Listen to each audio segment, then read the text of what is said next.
আজকে আমি এই আমটা সুন্দর করে রং করে তোমাদেরকে দেখাবো।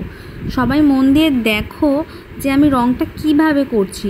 আমি তো ফার্স্টেই বলেছি পেন্সিলের বর্ডার লাইনটা ভালো করে আগে কালার দিয়ে ভর্তি করতে হবে, তারপরে মাঝখানে রং দেবে, আগে মাঝখানে রং দেবে না।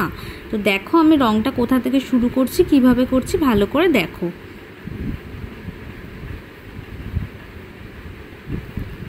প্রথমেই আমরা একটু ওপরে অরেঞ্জ কালার দিয়ে দেব, কারণ আমটা পাকা আম রং করব, তাই ওপরে আমরা প্রথমে একটু অরেঞ্জ কালার দিয়ে দেব।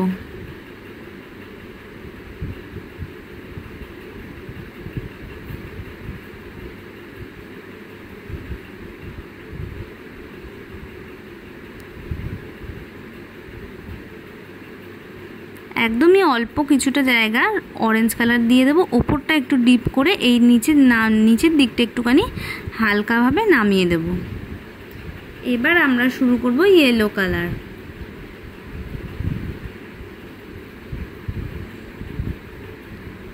এবার এখান থেকে এই ইয়েলো কালারটা শুরু করব একদম ড্রয়ের সাইড থেকে, পেন্সিলের দাগের একদম সাইড থেকে ফার্স্টে বর্ডার লাইন দেব সুন্দর করে, যেন রং একদম বাইরে না বেরিয়ে যায়। এবার এই সাইড থেকেও তাই দেব। দেখো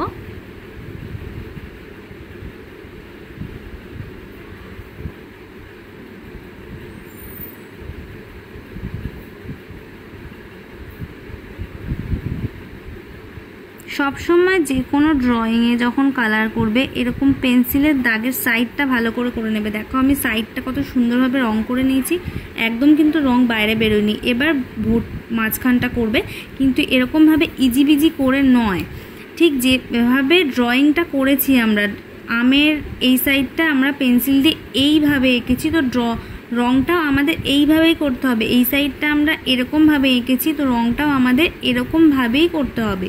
এরকম ইজিবিজিভাবে করলে কিন্তু খুব বাজে দেখতে হবে আমটা। তো দেখো এখানে আমি করছি, আর হলুদ রংটার সাথে এই অরেঞ্জ কালারটা একটু এখানে মিশিয়ে দিতে হবে, সেটা পরে। আগে আমরা হলুদটা ভালো করে নিই। একটু দূর থেকে করাটা শুরু করবে, যাতে প্রথমে অরেঞ্জ কালারের সাথে মিশে না যায়। দেখো আমি কিভাবে করছি রংটা,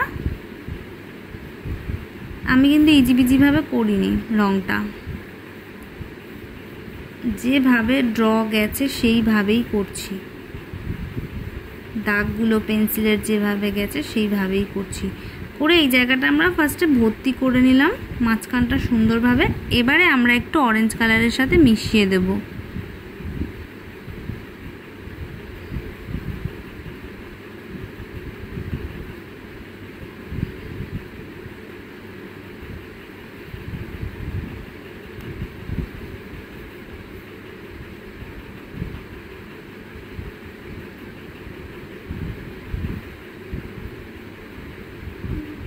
এরকমভাবে একটু মিশিয়ে দেব।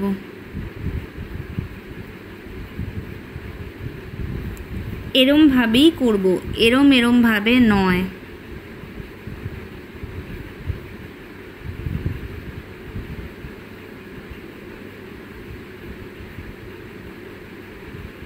দেখো অরেঞ্জ কালারটা কত সুন্দর মিশে গেছে হলুদ কালারের সাথে, কত সুন্দরভাবে মিশে গেছে অরেঞ্জ কালারটা। ভালো করে দেখো একটু সবাই, তোমরা দেখো অরেঞ্জ কালারটা কত সুন্দরভাবে মিশে গেছে, তাই তো? হয়ে গেল। এবার আমরা এই পাতাটা রং করব। ফার্স্টে এই ডান্ডিটা রং করে নিতে হবে, একদম আস্তে করে এর ভেতর দিয়ে রং দিতে হবে যাতে বেরিয়ে না যায়। ডান্ডিটা আমরা প্রথমে রং করে নিলাম, এবারে পাতাটা রং করব। পাতাটাও সেম প্রসেসেই রং করব, কিন্তু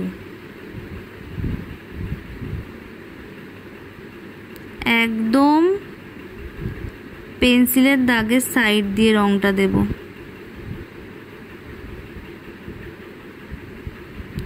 আমার কাছে সবুজ রংটা আমার শেষ হয়ে গেছে, তার জন্য আমার রংটা এত ছোট হয়ে গেছে বলে আমার একটু রং করতে অসুবিধা হচ্ছে। তোমরা এত ছোট কালার দিয়ে রং করবে না, তাহলে রং ভালো হয় না। দেখো আমারও একটু বেরিয়ে গেল, প্রবলেম হচ্ছে বলে। তো একদম আস্তে আস্তে করে ধরে যখন রং করবে তখন বেরোবে না।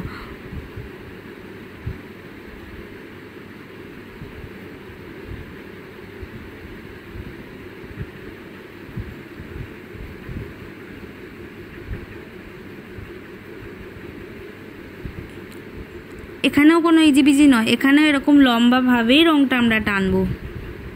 দেখো এরকম লম্বাভাবেই রঙটা টানবো, টেনে টেনে ভর্তি করব।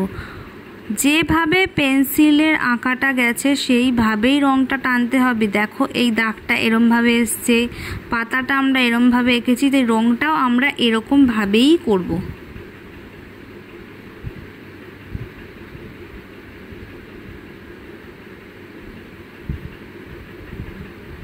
এবার সুন্দর করে ভর্তি করে দেবো যাতে সাদা সাদা না থাকে কোথাও।